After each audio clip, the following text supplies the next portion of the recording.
तर जरांगेंच्या आंदोलनासंदर्भात आज अनेक प्रतिक्रिया आलेल्या आहेत। त्या संदर्भातल्या टॉप 9 बातम्या पाहूयात।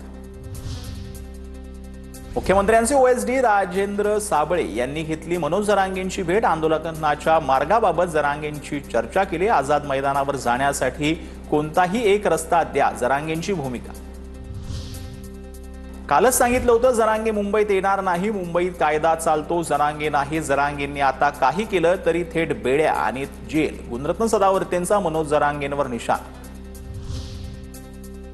सरकारकडून न्यायमूर्ती शिंदे समितीला आणखीन 6 महिन्यांची मुदत। मराठा उपसमितीच्या बैठकीनंतर अध्यक्ष राधाकृष्ण विखे पाटील यांची माहिती। जरांगेंच्या सगळे सोयऱ्यांच्या मागणीवरती बैठकीत चर्चा।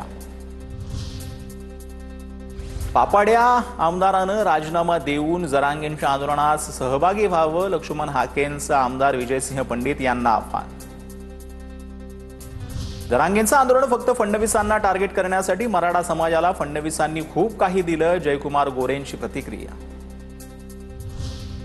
एकीकडे परशुराम महामंडळाला निधी दिला, अधिकारी दिले, दुसरीकडे मराठा मोर्चा मुंबईत येऊ देत नाहीत। मराठे शांततेत आंदोलन करण्यासाठी येत असतील तर येऊ द्या, कायदा सुव्यवस्थेचा प्रश्न सरकारचा विषय। जितेंद्र आव्हाड यांचा निशाण।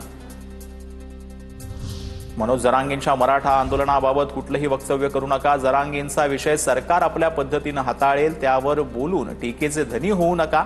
उपमुख्यमंत्री एकनाथ शिंदेंच्या सहकारी मंत्र्यांना सूचना। खऱ्या ओबीसीलाच झेडपी आणि महापालिकेसाठी तिकीट मिळायला हवं, डुप्लिकेट ओबीसींना घरचा रस्ता दाखवा। सक्षणा सलगर यांच्या वक्तव्यानं नव्या वादाची चिन्ह। मनोज जरांगेंविरोधात पोस्ट करणाऱ्या व्यक्तीला काळं फासलं, कपडे फाडून धक्काबुक्कीचाही आरोप।